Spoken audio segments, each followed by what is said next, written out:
Friends, તમારા સૌનું અમારી ચેનલમાં સ્વાગત છે। આજે આપણે બનાવવાના છે પાલક પનીરનું શાક। તેના માટે આપણે પાલક ધોઈને સમારીને બાફી લીધો છે, પનીર લીધું છે, સમારેલી ડુંગળી, તમાલપત્ર, લવિંગ, મરી, ઇલાયચી, તજના ટુકડા, લસણ અને બેઝિક મસાલા। સૌપ્રથમ આપણે એક કડાઈ પેન લઈશું, તેમાં તેલ નાખીશું। તેલ ગરમ થઈ ગયું છે, તેમાં આપણે જીરું નાખીશું, ખડા મસાલા નાખીશું, તજ, ઇલાયચી, લવિંગ, મરી અને તમાલપત્ર, ડુંગળી,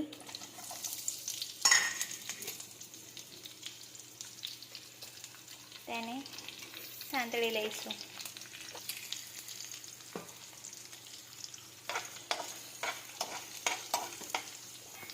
ડુંગળી આપણી સંતળાઈ ગઈ છે, હવે ગેસ બંધ કરી દઈશું। હવે આપણે એક મિક્સર બાઉલ લઈશું, તેમાં બાફેલો પાલક છે તે નાખીશું, સાંતળેલી ડુંગળી છે તે નાખીશું, લસણ અને આદુના ટુકડા નાખીશું અને તેને ક્રશ કરી લઈશું। આ પેસ્ટ આપણી તૈયાર છે। હવે આપણે કડાઈ પેનમાં તેલ લઈશું અને તેમાં પનીરને ફ્રાય કરીશું। આ રીતે આપણે પનીરના પીસ કરી લીધા છે અને તેને ફ્રાય કરીશું।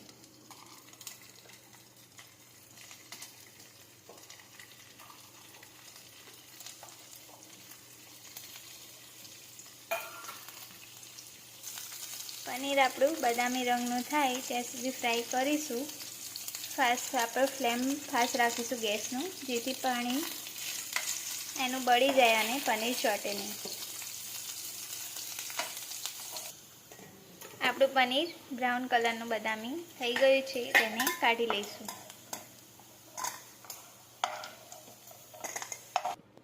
હવે આપણે વઘાર કરીશું શાક માટેનું। તેના માટે તેલમાં આપણે જીરું નાખીશું,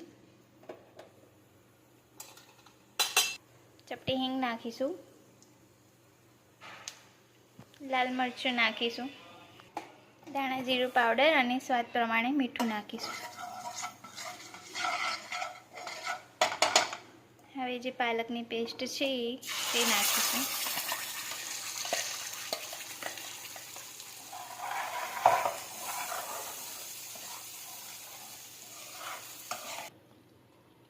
આમાં આપણે થોડું પાણી એડ કરીને ચડવા દઈશું।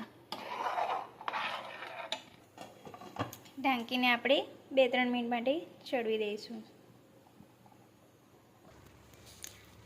આ ગ્રેવીમાં આપણે તેલ છૂટી ગયું છે, તેમાં ફ્રાય કરેલું પનીર નાખીશું અને મિક્સ કરી લઈશું।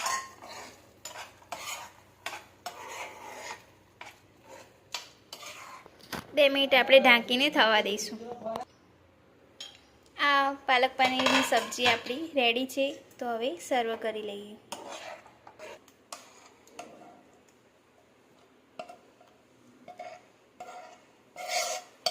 તો તમને અમારી રેસીપી કેવી લાગી તે જરૂરથી જણાવજો।